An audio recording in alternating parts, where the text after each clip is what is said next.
যেটা হচ্ছে শোনা এবং বলার দক্ষতা। Rule of listening and speaking. ঠিক আছে ভাই, rule of listening and speaking যে টপিকটা রয়েছে, এই টপিক সম্বন্ধে আমরা আজকে পুরো ডিটেলস জানবো। অর্থাৎ এক কথায় পুরো কনসেপ্ট আমরা জানবো। কারণ আমরা জানি ভাই, কি জানি আমরা, কি জানি আমরা জানি কনসেপ্ট ইজ পাওয়ার।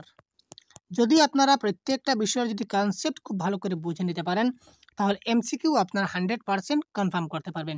এবং আমাদের টার্গেট হচ্ছে যে আপনি যাতে বাংলা ভাষায় 30-এর মধ্যে 30 পেতে পারেন, এই টার্গেট বা এই প্রত্যাশা নিয়ে আমি আপনাদের সঙ্গে রয়েছি। প্রতিদিন আপনারা নিত্য নতুন ক্লাস আমাদের সঙ্গে দেখতে পাচ্ছেন এবং প্রতিনিয়ত আমরা একটি করে নতুন নতুন কিছুটা ইউনিক আইডিয়া আপনাদের দেওয়ার চেষ্টা করছি এবং প্রত্যেকটা টপিক খুব ভালো করে আপনাদেরকে বুঝিয়ে দেওয়ার চেষ্টা আমরা করছি। তো আজকে আমরা ডিসকাস করব rule of listening and speaking. ক্লাসটা খুব অতি ইম্পর্টেন্ট হতে চলেছে। তো প্রথমে আমরা কনসেপ্ট ডিসকাস করব, তার পিছনে শেষে আপনারা পাবেন কিছু এমসিকিউ থাকছে আপনাদের জন্য। ঠিক আছে, কয়েকটি রিলেটেড এমসিকিউ থাকবে। তো এমসিকিউগুলো আপনারা আমার সঙ্গে সঙ্গে সলভ করবেন, আমরা সলভ করতে যাব না, এমসিকিউগুলো আপনারা সলভ করবেন। তো দেখে নেওয়া যাক, প্রথমে আমরা কনসেপ্টটা ভালো করে বুঝে নেওয়ার চেষ্টা করি যে রুল অফ লিসেনিং এবং স্পিকিংটা কী। তো দেখুন, rule of listening and speaking. প্রথমে দেখুন শ্রবণ। শ্রবণ মানে কি? লিসেনিং। তো শ্রবণটা কি? আগে আমাদের ওই জিনিসটাকে বুঝতে হবে যে শ্রবণ কি। মনোযোগ সহকারে কোনো কিছু শোনাকে শ্রবণ বলা হয়। Very good. আমরা মনোযোগ সহকারে যখন আমরা দেখুন অনেক কিছু আমরা কিন্তু শুনি। যেমন আমি রাস্তা দিকে যাচ্ছি, অনেকজন অনেক কথা বলছে, সব কথা কিন্তু আমার কানে আসছে না। যে কথাগুলো আমার কানে আসছে এবং যে জিনিসগুলো আমি খুব মনোযোগ সহকারে শুনছি, ওই জিনিসগুলোই হচ্ছে, অর্থাৎ মনোযোগ সহকারে যে জিনিসটা আমি শুনবো, এটাই হচ্ছে আমার পক্ষে শ্রবণ। শ্রবণ দক্ষতা কেবল অন্য মানুষের কথা শুনতে সাহায্য করে না, শ্রবণ মানুষকে পরিষ্কার কথা বলতেও সাহায্য করে। কীরকম পয়েন্ট দিয়েছে দেখুন, শ্রবণ দক্ষতা কেবলমাত্র যে অন্য মানুষের কথা শুনতে সাহায্য করে তা নয়।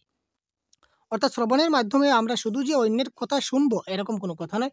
আমরা শ্রবণের মাধ্যমে আমরা ভালোভাবে পরিষ্কারভাবে কথা বলতেও পারি। কিভাবে? আমরা যদি একটা ভালো করে আমরা যদি কোনো কিছু শুনি, তাহলে কি শুনলাম সেটা আমরা বলতে পারবো। যদি আমরা নাই বা শুনি, তাহলে আমরা বলতে পারবো না।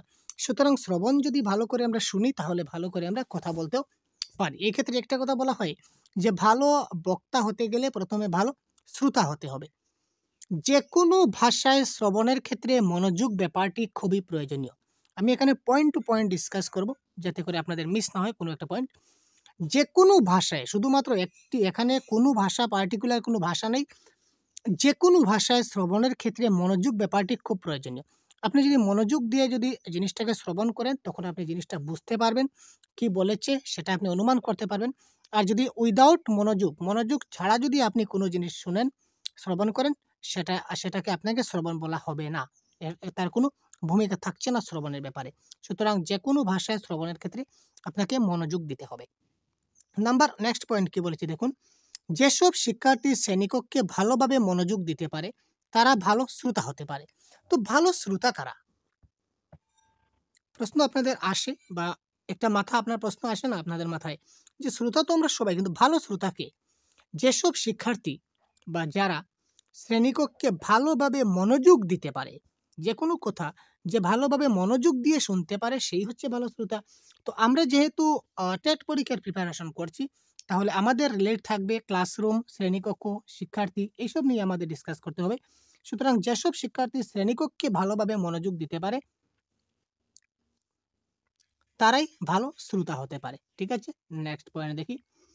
এবার দেখুন, শ্রবণ কার্যকে দুটি ভাগে ভাগ করা যায়। শ্রবণ যেটা কার্য, এটাকে আমরা দুটা ভাগে ভাগ করতে পারি।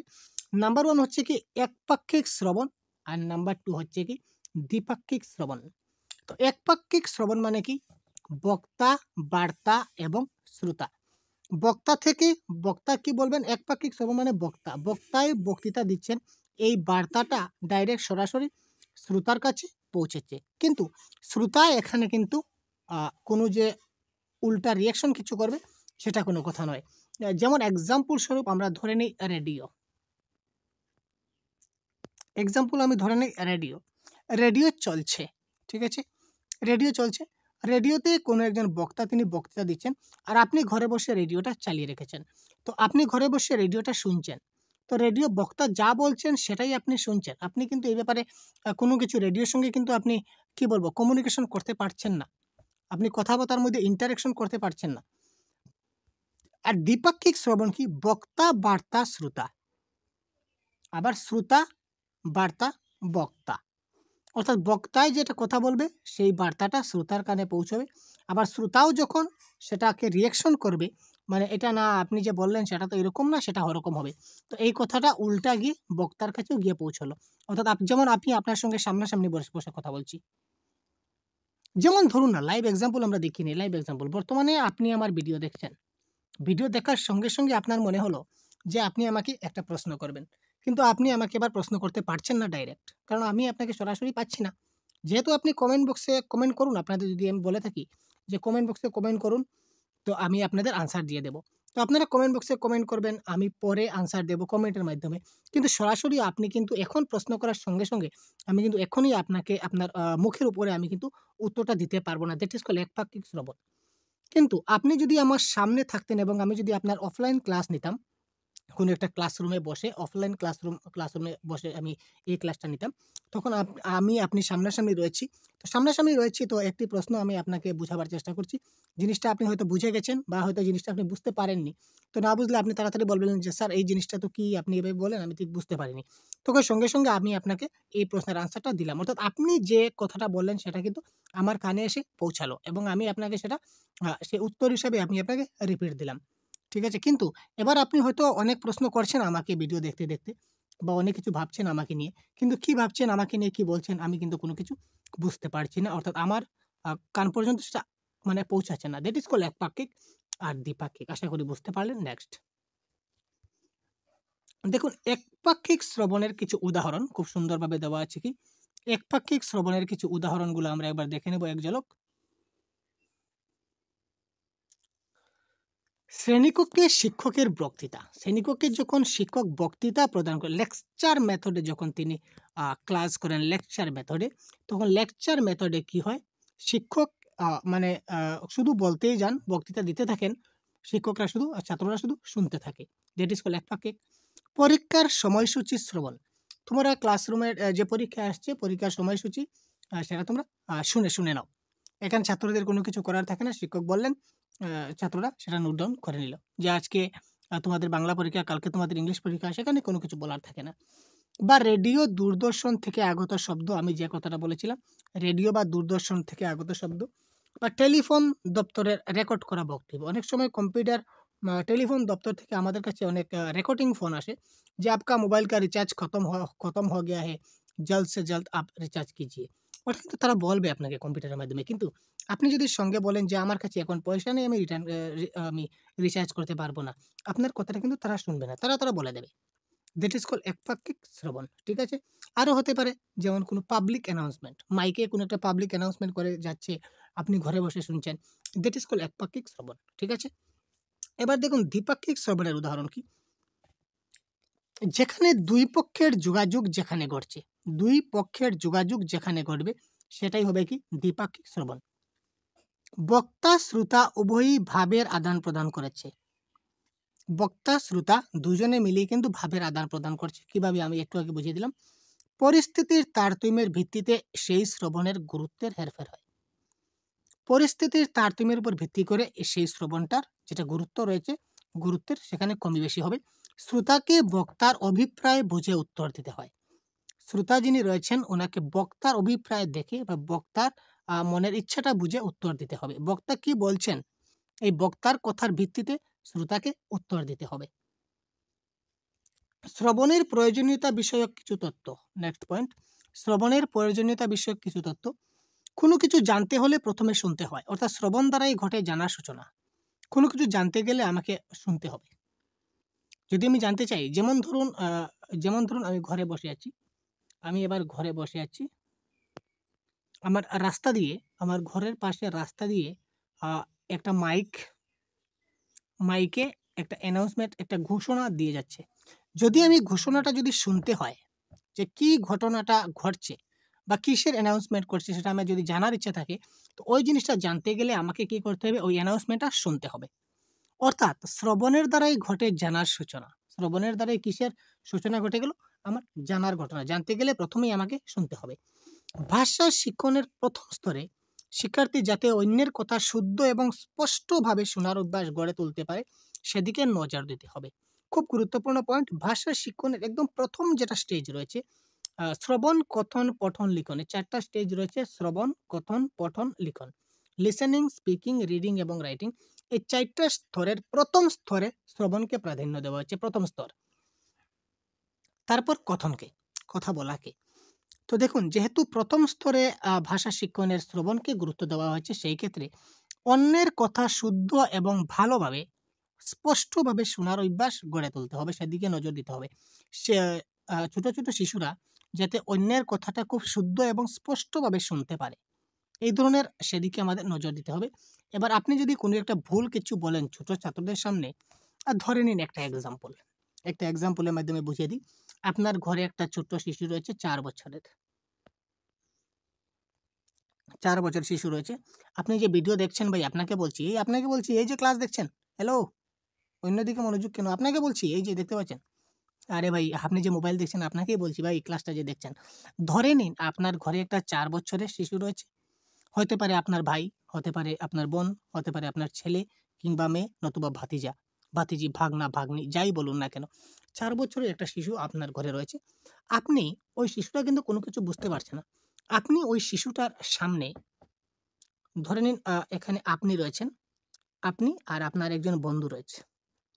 খুব ভালো বন্ধু, ক্লোজ বন্ধু। আপনি এবং আপনার বন্ধু রয়েছেন, ঠিক আছে? আর আপনার পাশে এই ৪ বছরের শিশুটা রয়েছে। আপনি দেখুন, বন্ধু-বান্ধব একত্রে থাকলে কিন্তু অনেক ধরনের কথাবার্তা হয়। কি ধরনের কথাবার্তা হয় সেটা জানেন, ঠিক আছে? অনেক রোমান্টিক কথাবার্তা হয়, অনেক খারাপ ভালো অনেক কিছু কথা হয়। তো দেখুন, ধরে নিন যে ৪ বছরের শিশুটার সামনে আপনি আপনার বন্ধুকে একটা গালি দিলেন। আপনি আপনার বন্ধুকে একটা গালি দিলেন। সেই গালিটা যখন ২-৩ বার যখন রিপিট হবে, আপনি আপনার বন্ধুকে গালি দিচ্ছেন, বন্ধুটাও সেই গালিটা আপনাকে আবার রিপিট করবে। স্বাভাবিক ব্যাপার। আমি আপনাকে গালি দিলে আপনি কি আমাকে ছেড়ে কথা বলবেন? মোটেই না। আপনি আমাকে গালি দেবেন। তো একজন আরেকজনকে এভাবে গালি দিল। আর এই ৪ বছরের শিশুটা সেটা কি করতে পারল? শুনতে পেল। শোনার ফলে সে শুনে গেল। তার যেটা নলেজ বা স্কিমা রয়েছে, স্কিমাতে কিন্তু আপনার সেই গালির শব্দটা কিন্তু এখানে স্টোরেজ হয়ে গেল। স্টোরেজ হয়ে গেল। এবার আপনার ঘরে ধরুন কিছুদিন পর বা ৩ দিন ৪ দিন পর ধরে নিই বা ২ দিন পর আপনার ঘরে কিছু আত্মীয়স্বজন এসেছিল। ঠিক আছে? কিছু আত্মীয়স্বজন বা কিছু কি বলবো? সম্মানীয় ব্যক্তি আপনার ঘরে এসেছে। ঠিক সেই সময় এই ৪ বছরের শিশুরা দৌড়ে এসে আপনাকে ওই গালিটা দিয়ে ওই শিশুটা চলে যাবে। বা আপনার সামনে দাঁড়িয়ে ওই শিশুটা ওই শব্দটা, ওই যে গালির শব্দটা আপনাকে বলে দিয়ে চলে যাবে। কারণ কি? কারণ ওই শিশুটা কিন্তু জানে না যে ওই শব্দটার মানে কি? ওই শব্দটার মানে যে গালি, সেটা কিন্তু সে জানে না, বা ওটা যে খারাপ কথা সেটা কিন্তু সে জানে না। যার ফলে সে ওই আত্মীয়স্বজন হোক বা বিশিষ্ট ব্যক্তি হোক বা যেকোনো হোক, সবার সামনে সে কি করবে? এই গালিটা দিয়ে চলে যাবে। যার ফলে কি হবে দেখুন, সেখানে আপনার যেটা সম্মান সেটা কি থাকবে? মোটেই থাকবে না। এবং ওই শিশুটার সামনে আমরা যদি ভালো, ভালো কথা বলি, শুদ্ধভাবে কথা বলি, স্পষ্টভাবে যদি কথা বলি, তখন ওই শিশুটা কি এই শুদ্ধ এবং স্পষ্ট জিনিসটা শুনবে এবং শোনার মাধ্যমে সে কি করবে? তার মধ্যে যেটা আমরা কি বলি, ভাষা অর্জন যেটা বলি, অ্যাকোয়ার যেটা বলি, সে কিন্তু ওই ভালো জিনিসটা সে অ্যাকোয়ার করতে পারবে। খারাপ জিনিসটা সে অ্যাকোয়ার করতে পারবেন না। সুতরাং সাবধান থাকুন। যদি আপনার ঘরে এই ধরনের ছোট শিশু থাকে তো তাদের কাছ থেকে বেঁচে থাকুন। তাদের সামনে কখনোই এই ধরনের খারাপ কিছু মন্তব্য বা যেকোনো বক্তব্য করবেন না তাদের সামনে অন্ততপক্ষে, না হলে কিন্তু আপনার সম্মানের ১২টা বেজে যাবে। ঠিক আছে? আপনি যদি প্রমাণ হয় প্রমাণ করে দেখে নিন ভাই। এবার দেখুন শ্রবণ সংক্রান্ত বিভিন্ন সমস্যা এবং সমাধানের উপায়। শিক্ষার্থীরা পঠন পাঠনের সময় যাতে সচেতন থাকে সেদিকে নজর দেওয়া জরুরি। শিক্ষার্থীরা পঠন পাঠনের সময় যাতে সচেতন থাকে, খুব অ্যাক্টিভ থাকে, সেদিকে কিন্তু আমাদেরকে কি দিতে হবে? নজর দিতে হবে। কারণ শিক্ষার্থীরা সচেতন না হলে শোনায় বাধা সৃষ্টি হতে পারে। পঠন পাঠনের সময় তারা যেন সচেতন থাকে, খুব অ্যাক্টিভ থাকবে, সচেতন। তাদের মনটা যখন সচেতন থাকে, কনসিয়াস মাইন্ড যখন তারা থাকবে, সেদিকে আপনি নজর দিবেন। কারণ শিক্ষার্থীরা যদি সচেতন না হয় তাহলে শোনায় বাধা সৃষ্টি হতে পারে। শিক্ষকের উচ্চারণ যথাযথ এবং স্পষ্ট হওয়া বাঞ্ছনীয়। আমি আগে বলেছিলাম যে তাদের সামনে আপনি যে উচ্চারণ করবেন যে কথা বলবেন সেটা তারাই শুনবে। আপনি যদি স্পষ্টভাবে যদি একটা উচ্চারণ করেন, শিশুরা কিন্তু সেই স্পষ্ট শব্দটা শিখে যাবে এবং বুঝে যাবে, যথাযথ শব্দটা সে শিখতে পারবে। আর আপনি যদি তার সামনে অস্পষ্ট কথাবার্তা বলেন, তাহলে সেটা শিশুর পক্ষে কিন্তু হ্যাম্পার হবে বা ক্ষতিকারক হয়ে দাঁড়াবে। কারণ শিক্ষকের উচ্চারণ স্পষ্ট না হলে শিক্ষার্থীরা তা অনুধাবন করতে পারবে না। ঠিক আছে? নীরব পাঠে, এটা হবে নীরব পাঠ। নীরব পাঠে শিক্ষার্থীদের মনোযোগ আকৃষ্ট হয় না। নীরব পাঠে আপনি নীরব পাঠ করলেন, এই যে শিক্ষক, সে শিক্ষার্থীর মনোযোগ আকৃষ্ট হবে না। কারণ আপনি কি পড়ছেন শিক্ষার্থীরা তো শুনতেই পাচ্ছে না। তাহলে তাদের মনোযোগ কি করে হবে, তাই না? অপরপক্ষে শিক্ষকের পূর্ব প্রস্তুতি না থাকলে সরল এবং সাবলীল পাঠ দেওয়া সম্ভব নয়। শিক্ষক যদি পূর্ব প্রস্তুতি নিয়ে থাকেন, ক্লাসের পূর্বে প্রত্যেকজন শিক্ষকের প্রয়োজন একটা লেসন প্ল্যান তৈরি করার। যে কি করে তিনি ক্লাসটাকে আরো অ্যাট্রাকটিভ, খুব গুরুত্বপূর্ণ, অ্যাট্রাকটিভ একটা ক্লাস, আনন্দদায়ক একটা ক্লাস তিনি কন্ডাক্ট করবেন, সেই ব্যাপারে ওনাকে একটা পূর্ব পরিকল্পনা করে রাখতে হবে। যে আমি আগামীকালকে ক্লাসে যাব, ক্লাসে যাওয়ার পর কোন চ্যাপ্টারটা পড়াবো? আমি কালকে পড়াবো ৩টি মাছের কাহিনী। হুম, তো ৩টি মাছের কাহিনী যদি আমি পড়াতে চাই শিশুদের, তো আমার কি লাগবে? বই তো লাগবে, ঠিক আছে, পাঠ্যপুস্তক। তার বাহিরে আমার তো ৩টা মাছ বোঝাতে গেলে ৩টা মাছের প্রয়োজন। আমি ৩টা মাছ কোথায় পাবো? যদি ৩টা মাছ, যদি বড়, বড় মাছ কিনতে যাই, আমার তো অনেক টাকার প্রয়োজন আছে। আর আজকে যদি মাছ কিনি, কালকে যদি আমি এই মাছগুলা নিয়ে যদি স্কুলে যাই, তাহলে তো মাছগুলা তো পচে আমার গন্ধ হয়ে যাবে। আমি তো ডাইরেক্ট মাছ দিয়ে বুঝাতে পারব না। তো আমি কি করি? একটা কাজ করি, আমি একটা কাগজে ৩টা মাছের বড়, বড় ছবি আর্ট করে নেই। দেখুন, আপনি এই ধরনের পূর্ব প্রস্তুতি যদি আপনি নিয়ে যদি আপনি ক্লাসে যান, তখন ক্লাসটা আপনার কি হবে? সরস হবে, সরল হবে এবং সাবলীল পাঠ হবে। শিক্ষার্থীর আনন্দ উপভোগ করবে। টিএলএম এর মাধ্যমে যদি ক্লাস করুন, অর্থাৎ আপনি পূর্ব পরিকল্পনা যদি করেন, করে ক্লাসে যান, অবশ্যই আপনার ক্লাসটা 100% ফ্রুটফুল হবে। আর আপনি হুট করে ক্লাসে গেলেন, চুট করে করলে বললেন যে বই বই বের করো, আজকে এই পাঠটা পড়বো বলে আপনি গড়, গড় করে অনর্গল পড়ে আসলেন। সেটা ক্লাসটা কিন্তু এতটুকু ফ্রুটফুল হয় না। তারপরের পয়েন্ট, শ্রবণ অনুশীলনে বিভিন্ন কৌশলের ব্যবহার। শ্রবণ অনুশীলনে বিভিন্ন কৌশলের ব্যবহার। শিক্ষকের পাঠ শুনে প্রতিলিপি অনুশীলন। শ্রবণ অনুশীলন করতে গেলে বিভিন্নটা কৌশল অবলম্বন করতে হবে। শিক্ষকের পাঠ শুনে একটা প্রতিলিপি অনুশীলন করতে হবে। বিশুদ্ধ উচ্চারণ অনুশীলন করতে হবে। বিশুদ্ধ উচ্চারণের ক্ষেত্রে কিন্তু শ্রবণের গুরুত্বপূর্ণ ভূমিকা রয়েছে, আগে বলেছিলাম। বিতর্ক অনুশীলনের মাধ্যমে শিক্ষার্থীদের শোনার অনুশীলন করা যায়। একটা বিতর্ক প্রতিযোগিতা যদি আপনি করেন একটু হাইয়ার লেভেলে, এত ছোট ক্লাস 1-2 এর বাচ্চারা তো বিতর্ক প্রতিযোগিতা বুঝবে না। তো বিতর্ক মোটামুটি একটা অনুশীলনের মাধ্যমে শিক্ষার্থীদের যেটা শোনার অনুশীলন করা যেতে পারে। বিতর্ক হলে কি, বিতর্ক প্রতিযোগিতা হলে কি হয় যে অপর পক্ষে কি বলল সেটা শুনে কিন্তু আমাকে রিপ্লাই দিতে হবে। এই যে শোনার যেটা প্রবণতা তখন তাদের মধ্যে চলে আসবে যে এগেইনস্ট পার্টি কি বলছে। গল্প, কাহিনী ও আবৃত্তির মাধ্যমে যদি পাঠদান করি, তাহলে শ্রবণ অনুশীলন ভালো হয়। গল্প, কাহিনী বা আবৃত্তির মাধ্যমে যদি আমি পাঠদান করি, তখন শিশুরা কিন্তু খুব ভালো করে সেটা মনোযোগ সহকারে শুনবে। আর মনোযোগ সহকারে শুনবে তার মানে কি, শ্রবণ অনুশীলনটা ভালো হবে। প্রশ্ন উত্তর পদ্ধতিতে শিক্ষাদান করলে শিক্ষার্থীর শ্রবণ কার্যের সময় অমনোযোগী হওয়ার সম্ভাবনা কমে যায়। আপনি এবার ক্লাস নিচ্ছেন, ক্লাস নিতে আপনি ধরে নিন একটা চ্যাপ্টার আপনি পড়াচ্ছেন। এতটুকু আপনি চ্যাপ্টার একটা রয়েছে, আপনি চ্যাপ্টারটা সবগুলা পড়ে কমপ্লিট করে আপনি চলে গেলেন। প্রতিদিন আপনি এরকমই করছেন। ঠিক আছে? আপনার একটা স্ট্র্যাটেজি।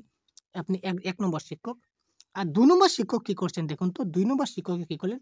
আপনি ১ম এ এই ২ টা প্যারাগ্রাফ তিনি পড়লেন। পড়ে ২ টা প্যারাগ্রাফ বুঝিয়ে দিলেন। ২ টা প্যারাগ্রাফ বুঝানোর পর হঠাৎ চট করে একজন ছাত্রকে আপনি দাঁড় করালেন। যে, "এই তুমি দাঁড়াও তো দেখি। বলো তো শিক্ষকের পাঠ শুনে আমাদের কি অনুশীলন করতে হয়?" আপনি কিন্তু তার আগে তাকে বুঝিয়ে দিয়েছেন যে শিক্ষকের পাঠ শুনে প্রতিলিপি অনুসরণ করতে হয়। ঠিক আছে? তো আপনি চট করে প্রশ্ন তাকে ২ নম্বর একটা শিশুকে ২ নম্বর শিক্ষক কি করলেন? তিনি চট করে একজন ছাত্রকে দাঁড় করালেন যে, "তুমি বলো তো শিক্ষকের পাঠ শুনে আমাদের কিসের অনুশীলন করতে হয়? আমি যে এইমাত্র বুঝিয়ে দিয়েছিলাম, বলো না আমি কি বলেছি?" ওই যে আপনি যে তাকে বললেন, এবার বলুন তো ১ নম্বর শিক্ষকের ক্লাসটা 100% সাকসেস হবে না ২ নম্বর শিক্ষকের ক্লাসটা সাকসেস হবে? ১ নম্বর শিক্ষক যে ক্লাস করাচ্ছেন, এই ক্লাসের ছাত্ররা ভালো করে শুনবে? না ২ নম্বর শিক্ষকের ক্লাস করা ছাত্ররা ভালো করে শুনবে? অফকোর্স ২ নম্বর শিক্ষকের যেটা ক্লাস করছেন, এই ক্লাসটা কিন্তু ছাত্ররা মনোযোগ সহকারে শুনবে। কারণ ছাত্রদের মনে একটা প্রবণতা বৃদ্ধি পাবে যে, আহারে! স্যার এবার মহেশকে প্রশ্ন জিজ্ঞাসা করেছিলেন, কখন আবার আমাকে জিজ্ঞাসা না করে বসেন। তাই আমাকে খুব ভালো করে শুনতে হবে। স্যার যে কথাগুলো বলছেন, কি বলছেন সেটা খুব ভালো করে বুঝতে হবে। না হলে তো হঠাৎ কোন সময় আমাকে প্রশ্ন করবেন তখন আমি উত্তর দিতে পারবো না। এই প্রবণতা তার মধ্যে তখন চলে আসবে। তাই বলেছে যে প্রশ্ন উত্তর পদ্ধতিতে যদি পাঠদান করি তাহলে শ্রবণ কার্যের সময় অমনোযোগী হওয়ার সম্ভাবনা কমে যায়। শিক্ষকের বাচন ভঙ্গি, শিক্ষকের কথা বলার একটা ভঙ্গিমা রয়েছে এবং শিক্ষা সহায়ক উপকরণ অর্থাৎ টিএলএম যদি আকর্ষণীয় হয় তাহলে শিক্ষার্থীরা মনোযোগ হয়। কথা বলারও কিন্তু বিভিন্ন স্টাইল আছে। কোনো সময় আপনি উচ্চ স্বরে কথা বলবেন, কোনো সময় নিচু স্বরে কথা বলবেন, কোনো সময় উচ্চ নয় নিচু নয় এরকম স্বরে কথা বলবেন।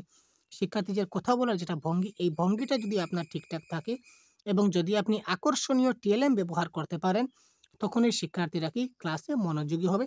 আর ক্লাসে মনোযোগী হবে মানে আপনার কথাটা খুব ভালো করে শুনবে। আর ভালো করে শুনবেই মানে কি হবে? তার শ্রবণ হবে। দ্যাট ইজ কল্ড শ্রবণ অনুশীলনে বিভিন্ন কৌশল ব্যবহারের কয়েকটি পদ্ধতি।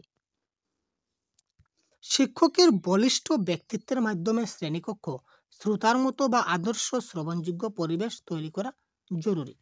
শিক্ষকের যেটা ব্যক্তিত্ব রয়েছে, শিক্ষকের ব্যক্তিত্বের দ্বারাই শিক্ষকের যেটা পার্সোনালিটি, ছাত্ররা যদি ক্লাসে গন্ডগোল করে শিক্ষকের কথা শুনে না, তাহলে দুর্বলতা ছাত্রদের নয়, দুর্বলতা শিক্ষকের। কারণ শিক্ষক ক্লাসটাকে ফ্রুটফুল করতে পারছে না, ছাত্ররা সেখানে মানে মজা পাচ্ছে না, যার কারণে ছাত্ররা ক্লাসটা শুনতে বাধ্য নয়। তাই ছাত্ররা কি করছে? হাল্লা চিৎকার করছে। তো শিক্ষকের বলিষ্ঠ ব্যক্তিত্বের মাধ্যমে শিক্ষকের পার্সোনালিটি যদি খুব ভালো হয়, তাহলে ছাত্ররা কিন্তু অবশ্যই ক্লাসটা খুব ভালো করে শুনবে। আদর্শ শ্রবণ অনুশীলনের জন্য শিক্ষক মহাশয়ের কিছু কাজ সম্পন্ন করতে হবে। যেমন বিষয়ের পাঠদান করবেন, বোর্ডের কাজ করবেন, বিষয় যেটা রয়েছে এই বিষয়ে তো পাঠদান করছেন, তারপর বোর্ডের ব্ল্যাকবোর্ডে কিছু কাজ করতে পারেন। শিক্ষা সহায়ক উপকরণ ব্যবহার করতে পারেন মানে টিএলএম। প্রশ্ন উত্তর ধর্মী শিক্ষাদান পদ্ধতি শিক্ষককে এমনভাবে করতে হবে যেন পড়াশোনায় স্বতঃস্ফূর্ততা ব্যাহত না হয়, অর্থাৎ ক্লাসটা যাতে স্বতঃস্ফূর্ত হয়। ঠিক আছে, এবার আমরা দেখে নেই কথা বলার দক্ষতা। এতক্ষণ আমরা বললাম যে শ্রবণের দক্ষতা, রুল অফ লিসেনিং। এবার আমরা জানবো রুল অফ স্পিকিং, কথা বলার দক্ষতাটা কি। কথা বলার দক্ষতা অর্জনের জন্য কিছু বিষয়ে নজর রাখা প্রয়োজন। কথা বলার দক্ষতা অর্জনের জন্য নিচের কিছু বিষয় নজর রাখা প্রয়োজন। কি কি দেখি। প্রথমে শব্দ নির্বাচন, শব্দ আমাদের কিছু জানতে হবে। শব্দ যদি না জানি তাহলে কথা বলতে পারবো না। শব্দ ছাড়া কি কথা বলতে পারবেন? মোটেই না। ধ্বনির উচ্চারণ, ধ্বনির যথাযথ ও সুস্পষ্ট উচ্চারণ। কোন শব্দের কোন ধ্বনি, সেই ধ্বনির সুস্পষ্ট উচ্চারণ, যথাযথ এবং সুস্পষ্ট উচ্চারণ। এবার যদি আমি বলি কলম, কলম বললে হবে না, বলতে হবে কি? কলম। ছায়, ছায়, ছায় বললে হবে না, বলতে হবে কি? চায়। চিনি, চিনি বলতে হবে, এখানে চিনি, চিনি বললে হবে না, আমাকে চিনি বলতে হবে। এই যে এটা হচ্ছে ধ্বনিগত সুস্পষ্ট উচ্চারণ, সেটাকে আমাকে জানতে হবে। যথাযথ বাক্য গঠন, বাক্য গঠনগুলো আমাকে কি করতে হবে? খুব ভালো করে জানতে হবে। প্রয়োজনীয় যুক্তি, তর্ক এবং দৃষ্টান্ত উপস্থাপন করতে হবে। বক্তব্য বিষয়ের প্রাসঙ্গিকতা এবং উপযোগিতা। সাজিয়ে কথা বলার যোগ্যতা অর্জন, যে কোনো কথাটাকে আমি সাজিয়ে বলার মতো যোগ্যতা আমার থাকতে হবে। যথাযথ স্বরক্ষেপণ আমার মধ্যে থাকতে হবে। ভালো কথাবার্তা শেখানোর কিছু কৌশল, কথাবার্তা শেখানোর একটা কৌশল আছে। তো ভালো কথাবার্তা আমরা শিশুদেরকে শেখাই, তার বেশ কয়েকটা মাধ্যম আছে। টোটাল আজকে 12টা মাধ্যম আমি আপনাদের সঙ্গে ডিসকাস করব। দেখুন, কথোপকথন, কথোপকথনের মাধ্যমে ভালো কথাবার্তা শেখানো যায়। কথোপকথন, আপনি ডিসকাস করলেন, একজন আরেকজনের সঙ্গে ডিসকাস করলেন, শিক্ষক ছাত্রের সঙ্গে ডিসকাস করলেন, কথোপকথন। তারপর আলোচনা, ঠিক আছে, কথাবার্তা বললেন, আলোচনা করলেন। বক্তৃতার মাধ্যমে কথাবার্তা শেখানো যায়। তারপর সরব পঠন, সরব পঠন আপনি জুড়ে জুড়ে পাঠ করলেন, তার মাধ্যমে কি হয়? শিক্ষার্থীরা শিখতে পারে। তারপর আবৃত্তি, আবৃত্তি যদি ভালো করে করেন, ছন্দ অলঙ্কারের সহযোগী যদি করেন, তখন শিশুরা খুব মজা পাবে, আনন্দ পাবে, আরাম পাবে। সেখান থেকে শিশুরা খুব ভালো করে জিনিসটা শিখতে পারে। তারপর দেখুন নাটকের সংলাপ, আপনি নাটকের সংলাপও করতে পারেন, সেখানেও শিশুরা খুব আনন্দ পাবে। তারপর ছড়া পাঠ, ঠিক আছে, ছড়া পাঠের মাধ্যমে আপনি কি করতে পারেন? শিক্ষার্থীদের শিক্ষাদান করতে পারেন। অনুষ্ঠান পরিচালনা ও ঘোষণা, আপনি সেটা অনুষ্ঠান একটা পরিচালনা করতে পারেন এবং ঘোষণা করতে পারেন, সেটাও কিন্তু আপনি যদি স্পিকিং কোয়ালিটি যদি আপনার ভালো হয়, তাহলে আপনি একটা অনুষ্ঠান মানে আমরা যাকে বলি অ্যাঙ্কারিং, আপনি অ্যাঙ্কারিং করতে পারবেন। যদি কথা বলা যদি দক্ষ না হয় তাহলে আপনি অ্যাঙ্কারিংও করতে পারবেন না। তারপরে দেখুন গল্প পরিবেশন। একটা গল্প ভালো যদি কথাবার্তা বলা যদি জানেন, তাহলে আপনি গল্প একটা পরিবেশন করতে পারবেন। সাধু এবং চলিত রীতির ব্যবহার। সাধু এবং চলিত ভাষা মিক্সড করলে কিন্তু কথাটা কখনো 100% সাকসেস হয় না। আপনাকে সাধু চলিত রীতির ব্যবহারটা আপনাকে জানতে হবে। নির্ভুল বর্ণ ও শব্দ উচ্চারণের অভ্যাস, গঠন, এক যতিচিহ্নের ব্যবহার, যতিচিহ্নের ব্যবহারও জানতে হবে। যুক্ত বর্ণের সহিত উচ্চারণ শেখাতে হবে। যুক্ত বর্ণের একটা উচ্চারণ রয়েছে। যুক্ত বর্ণে আলাদা, যেমন কয় তয়, রক্ত। এই যে যুক্ত বর্ণে কয় তয়, কয় তয় আমরা বলি না, ক প্লাস ত। তো ক প্লাস ত ইকুয়াল টু কি হয়? কত্ত, রক্ত, রক্ত, কত্ত। এই যে শব্দগুলা, এই উচ্চারণগুলা তাকে খুব ভালো করে আমাদের কি করতে হবে? শিখাতে হবে। তারপর হাতের লেখা শেখানোর কিছু পদ্ধতি রয়েছে। আমরা এই যখন একটি ক্লাসে রয়েছি তখন ডিসকাস করেন এই সবগুলা, আপনাদের অনেক কাজে লাগবে আশা করছি। তারপর আমরা এমসিকিউ যাব। হাতের লেখা শেখানোর পদ্ধতি, স্বরবর্ণ, ব্যঞ্জনবর্ণ ও মুক্ত বর্ণের কোথায় কোথায় মাত্রা হয় না তা জানিয়ে দিতে হবে। অনেকগুলা আমাদের বর্ণ রয়েছে, কিছু কিছু বর্ণ রয়েছে পূর্ণ মাত্রা, কিছু কিছু রয়েছে অর্ধমাত্রা, আবার কিছু কিছু রয়েছে মাত্রাহীন। তো কোন কোন বর্ণের মাত্রা রয়েছে পূর্ণমাত্রা, কোন কোন বর্ণের অর্ধমাত্রা রয়েছে, যেমন মধ্যাহ্ন সেটার অর্ধমাত্রা রয়েছে।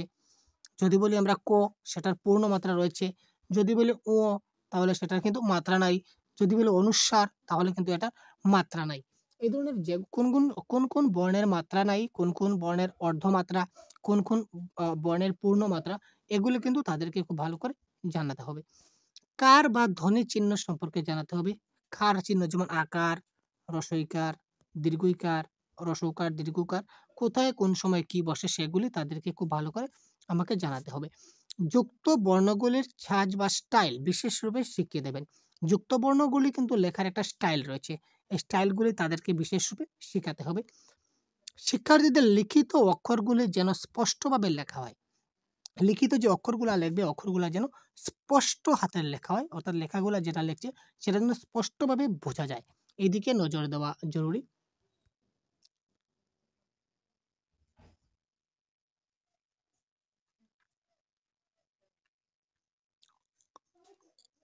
দাঁড়িয়ে কোনো অক্ষর লেখার প্রবণতা শিক্ষার্থীদের ত্যাগ করতে হবে। শিক্ষার্থীদের লেখায় যেন সরলতা বজায় থাকে সেদিকে লক্ষ্য রাখতে হবে। লেখার সময় অক্ষরগুলি যেন ছোট বড় না হয়ে যায় এবং সমতা বজায় থাকে সেদিকে লক্ষ্য রাখবেন। অতি গুরুত্বপূর্ণ ইম্পর্টেন্ট পয়েন্ট, যে পয়েন্ট থেকে প্রশ্ন আসে। লেখার সময় অক্ষরগুলা কি হবে না, যেন ছোট বড় না হয় সেদিকে লক্ষ্য রাখতে হবে। লেখার সময় অক্ষরগুলা যেন সবগুলা সমান থাকে, লেখার মধ্যে সমতা বজায় থাকে সেদিকে আমাদেরকে কি করতে হবে? লক্ষ্য রাখতে হবে। লেখার সবগুলো অক্ষর যেন ছোট বড় না হয়, সবগুলা যেন সমান হয় এবং সমান দূরত্বে হয়। যেমন লেখার থেকে সময়ের দূরত্ব যতটুকু, সময়ের থেকে অক্ষরের দূরত্ব ঠিক ততটুকু। ঠিক আছে? এই জিনিসগুলো তাদেরকে খুব ভালো করে বুঝিয়ে দিতে হবে। শিক্ষার্থীরা লেখার সময় যেন সঠিকভাবে ব্যবধান রক্ষা করে সেদিকে লক্ষ্য রাখতে হবে। ওই যে লেখার ব্যবধান যেটা বললাম, এই যে স্পেস আমরা যেটা বলেছিলাম একটু আগে আপনাদের, যেটা স্পেস, লেখার যেটা ব্যবধান, যেমন দ্রুততার এবং সাথে তার মধ্যে কতটুকু গ্যাপ রয়েছে, অভ্যাস এবং কর্তের মধ্যে কতটুকু গ্যাপ রয়েছে, এই যে গ্যাপ জিনিসটা তাকে খুব ভালো করে বুঝিয়ে দিতে হবে। শিক্ষার্থীরা যেন যথাসম্ভব দ্রুততার সাথে লেখার অভ্যাস করতে পারে সেদিকে নজর রাখতে হবে। লেখার মধ্যে একটা স্পিড থাকতে হবে, অ্যাকুরেসি থাকতে হবে, একটা স্পিড, একটা নির্দিষ্ট একটা স্পিড থাকতে হবে। যদি একদম যদি স্পিড না থাকে তাহলে সেই লেখার তার কোনো গুণ হয় না। লেখার সময় যাতে জ্যোতিচিহ্নগুলি যাতে ঠিক ঠিক জায়গায় বসে সেদিকে নজর দিতে হবে। লেখার সময় জ্যোতিচিহ্নগুলি যেমন দাড়ি, কমা, সেমিকোলন, হাইফেন, এগুলা ঠিক ঠিক জায়গায় যাতে বসে সেদিকে আমাদেরকে কি করতে হবে? নজর দিতে হবে। শিক্ষকের সযত্ন হস্তক্ষেপ ছাড়া এই ব্যাপারটি সহজে হওয়া সম্ভব নয়। অর্থাৎ শিক্ষক মহাশয়ের সযত্নে হস্তক্ষেপ ছাড়া, শিক্ষক মহাশয় চাইলে কিন্তু সবগুলা জিনিস খুব ভালো করে তাদেরকে শেখাতে পারবেন, আর শিক্ষক মহাশয় ছাড়া কিন্তু সেই জিনিসগুলো তাদেরকে কেউ শেখাতে পারবে না। ঠিক আছে? তো এবার চলুন আমরা কয়েকটি এমসিকিউ দেখে নেই। এই যে টপিক নিয়ে আজকে ডিসকাস করলাম, তো এই টপিক থেকে আজকে বেশ কয়েকটি এমসিকিউ আপনাদের জন্য আমরা প্রোভাইড করেছি। কয়েকটি এমসিকিউ রয়েছে, জাস্ট আপনারা কতটুকু বুঝলেন আপনারা নিজেদের অ্যানালাইসিস মতো এই এমসিকিউগুলো আপনারা আনসার করবেন। তো এই প্রত্যেকটি এমসিকিউ আমরা আপনাদের দেখিয়ে যাচ্ছি এবং প্রত্যেকটা এমসিকিউর কারেক্ট আনসার কী হয় সেটা আপনারা কমেন্ট বক্সে অবশ্যই খুব তাড়াতাড়ি আমাদের সঙ্গে সঙ্গে আপনারা কমেন্ট করে যান। তার ফলে আপনারা নিজেরাই বুঝতে পারবেন যে আপনাদের কতটি প্রশ্নের আনসার কারেক্ট হলো। তো চলুন দেখে নেওয়া যাক প্রথম প্রশ্নের কারেক্ট আনসার কী হবে। ভাষা শিক্ষাদান ও ভাষা শিক্ষণের জন্য যে নৈপুণ্য দরকার তা হলো কথা শুনে বোঝা, লিখিত রূপ পড়তে পারা, লিখিত রূপ প্রকাশ করতে পারা, না উপরের সবগুলি।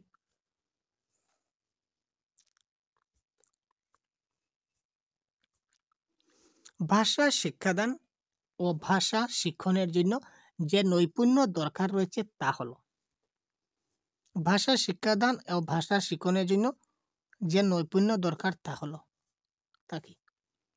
এবং আমাদের এই ইউটিউব চ্যানেলে আপনারা বাংলা ভাষার সম্পূর্ণ কোর্স আপনারা ঠিক এইভাবে যে ক্লাসটা দেখছেন এইভাবে আমরা প্রত্যেকটা কোর্স আমরা এই চ্যানেলে কমপ্লিট করব। সুতরাং যদি নতুন হয়ে থাকেন চ্যানেলকে সাবস্ক্রাইব করবেন যাতে করে পরবর্তী ক্লাস আপনি খুব সঙ্গে সঙ্গে পেয়ে যান। যদি সাবস্ক্রাইব করে না থাকেন তাহলে কিন্তু আমাদের ক্লাস আপনি দেখতে পাবেন না, আপনার মোবাইলে শো হবে না। সুতরাং এখনই সাবস্ক্রাইব করে নোটিফিকেশন বেল অল করে রাখবেন, ঠিক আছে? আর বিশেষ যদি জানা থাকে তাহলে অবশ্যই ভিডিও ডেসক্রিপশনে টেলিগ্রাম গ্রুপ আছে বা হোয়াটসঅ্যাপ গ্রুপ আছে, এখানে জয়েন হয়ে যাবেন। এখানে আপনারা ফ্রি পিডিএফ অনেকটা আপনারা পেয়ে যাবেন। তো দেখুন এই প্রশ্নের কারেক্ট আনসার কী হবে? কোয়েশ্চেন নাম্বার 1 আপনারা খুব তাড়াতাড়ি কমেন্ট করুন ভাই। কী হলো ভাই? কমেন্ট করছেন না কেন ভাই? আরে ভাই বহুত বড় ভাই। ভাষা শিক্ষাদান ও ভাষা শিক্ষণের জন্য যে নৈপুণ্য দরকার সেটা কথা শুনে বুঝতে হবে, লিখিত রূপকে পড়তে হবে, লিখিত রূপ প্রকাশ করে ভাষা শিক্ষাদান এবং ভাষা শিক্ষণের জন্য এই তিনটাই কিন্তু প্রয়োজন, একটি ছাড়া কিন্তু আরেকটি সম্ভব নয়। নেক্সট, ভাষা দক্ষতার 4টি স্তর কি? আমরা ক্লাসের মধ্যে কিন্তু বলেছি ভাষা দক্ষতার 4টি স্তর। প্রত্যেকটা প্রশ্নই আমরা ডিসকাস করব আজকের এই ক্লাসের ভিত্তিতে। যতটা ক্লাস আমরা কমপ্লিট করেছি আজ এই মুহূর্তে যতটুকু পড়েছি তার ভিত্তিতে কিন্তু আজকের এমসিকিউগুলি। ভাষা দক্ষতার 4টি স্তর হলো শোনা, বলা, পড়া ও লেখা। শোনা, বলা, লেখা, আবৃত্তি করা। লেখা, দেখা, শোনা, বলা, লেখা কোনোটাই নয়। তো কোয়েশ্চন নাম্বার 2 এর কারেক্ট আনসার কি হবে?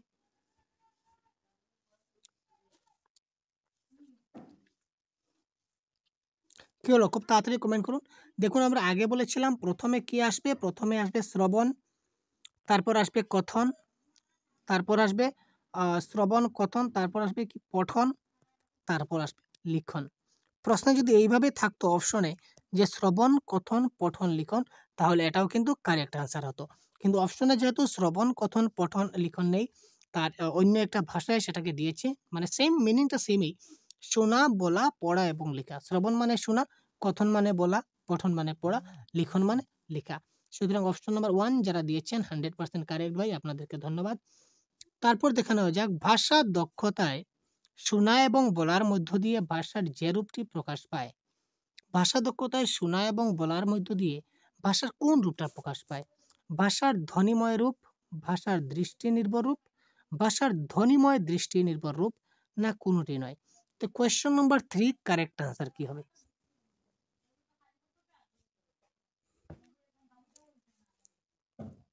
কোয়েশ্চন নাম্বার 3 কি হবে বলুন তো? কারেক্ট আনসার কি হবে?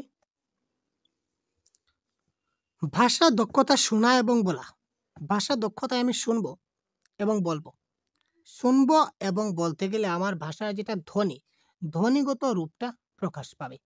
অর্থাৎ কোন ধ্বনিতে সেটা বলা হয়েছে, ধ্বনিটা যদি আমি বুঝতে পারি তাহলে এই ধ্বনিতে আমি বলতে পারবো এবং ওই ধ্বনিটার মিনিং ওটাও আমি বুঝতে পারবো। সুতরাং ভাষার ধ্বনিময় রূপ এই ক্ষেত্রে কারেক্ট আনসার। কোনো কিছু জানতে হলে কি করতে হবে? এইমাত্র আমরা কনসেপ্টের ক্লাসে ডিসকাস করেছি ভাই। প্রথমে পড়তে হয়, লিখতে হয়, প্রথমে শুনতে হয়, জানতে ও পড়তে হয়। কোনো কিছু জানতে হলে কি করতে হবে? বহুত বড়িয়া কোয়েশ্চন এমসিকিউ ভাই, ফাটাফাটি কোয়েশ্চন দিয়েছে। কোনো কিছু জানতে হলে কি করতে হবে? Question number 4 correct answer. খুব তাড়াতাড়ি কমেন্ট করুন তো ভাই। কোনো কিছু জানতে হলে প্রথমে কি করতে হবে? প্রথমে শুনতে হবে। কোনো কিছু জানতে হলে প্রথমে কি করতে হবে? শুনতে হবে। নেক্সট, বক্তা ও শ্রোতার মধ্যে ভাবের আদান প্রদানের ক্ষেত্রে গুরুত্বপূর্ণ ভূমিকা রয়েছে কথনের, পঠনের, শ্রবণের, না সবগুলি?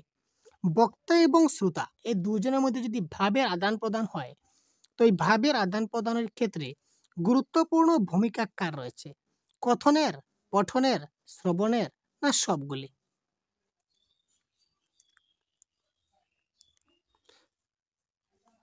বক্তা এবং শ্রোতার মধ্যে ভাবের আদান প্রদানের ক্ষেত্রে গুরুত্ব কার বেশি?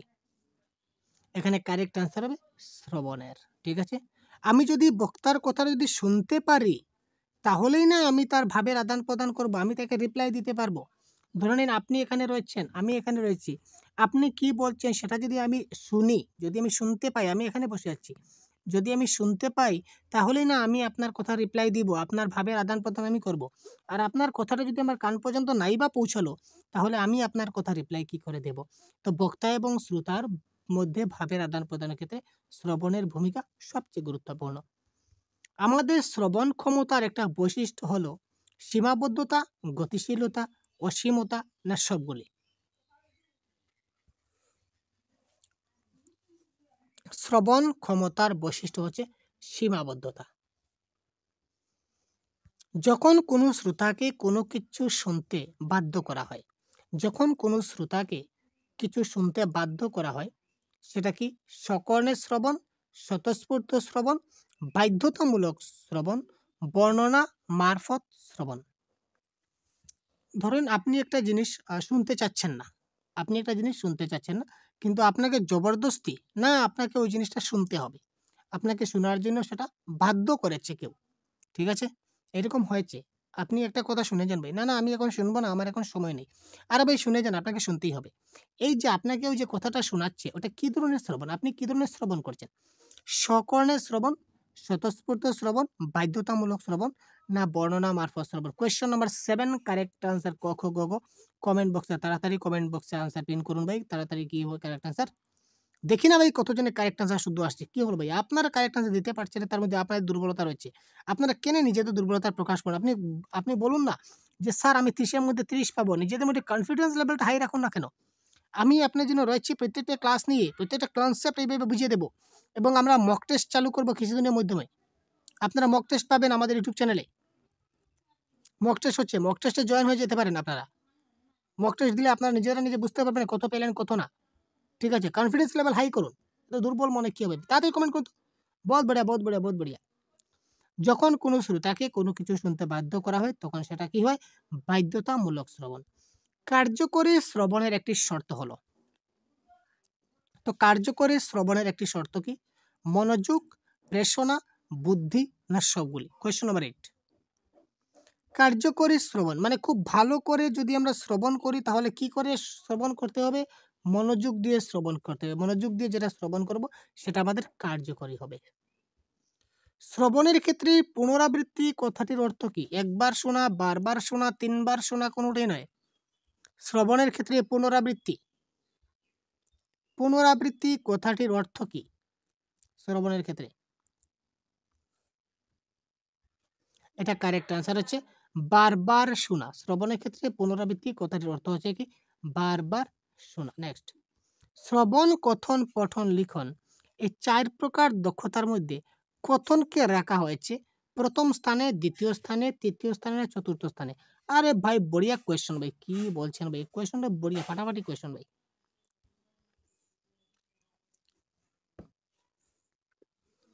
শ্রবণ, কথন, পঠন, লিখন এই 4 প্রকার দক্ষতার মধ্যে কথনকে রাখা হয়েছে, এখানে যদি আপনি সিকোয়েন্স দেখেন, এই যদি সিরিয়াল দেখেন তখন কি শ্রবণ, পঠন, কথন, লিখন, এখানে যদি আপনি দেখেন তাহলে এটা তৃতীয় স্থানে আছে, আপনি তৃতীয় স্থানে আনসার দেবেন, কিন্তু সেটা ভুল হবে। অ্যাকচুয়াল আপনি সিকোয়েন্সটা মনে রাখবেন LSRW, এটা আপনি সিকোয়েন্সটা মনে রাখবেন LSRW: listening, speaking, reading, writing. শ্রবণ, কথন, পঠন, লিখন। তো এখানে আমরা বলেছি কথন, তো কথন কয় নম্বরে রয়েছে? 2 নম্বর, দ্বিতীয় স্থানে। পঠন, পঠন তৃতীয় স্থানে, আর লিখন একদম লাস্ট স্টেজে বা 4 নম্বরে রয়েছে, আর শ্রবণ তো একদম প্রথমে রয়েছে বা 1 নম্বর প্রথম স্থানে রয়েছে। ঠিক আছে, আশা করি বুঝতে পারলেন। তো আজকে এই ছিল আমাদের ক্লাসটা কেমন লাগলো জানাতে ভুলবেন না। পরবর্তী ক্লাসে অন্য একটা টপিক নিয়ে এই ধরনের অন্য একটা ক্লাস আপনাদের প্রোভাইড করার চেষ্টা করব। যদি ক্লাসটা ভালো লাগে তাহলে অবশ্যই বন্ধুদেরকে শেয়ার করতে ভুলবেন না। আপনাদের একটাই রিকোয়েস্ট থাকবে, যদি আমি আগে বলিনি ক্লাসের পূর্বে, কারণ আপনাদের মনোযোগটা নষ্ট হয়ে যেত, যদি ক্লাসটা ভালো লেগে থাকে অবশ্যই আপনারা প্রত্যেকজনে একটি করে শেয়ার করবেন, সেটা আমাদের রিকোয়েস্ট থাকলো আপনার কাছে। রিকোয়েস্ট থাকবে আপনারা এখনই আপনাদের বন্ধুদেরকে ক্লাসটা শেয়ার করুন, যাতে করে সবাই ক্লাসটা খুব ভালো করে দেখতে পারে। ঠিক আছে ভাই, ধন্যবাদ। পরবর্তী ক্লাসে আবার অন্য একটা টপিক নিয়ে কথা বলবো। ভালো থাকবেন।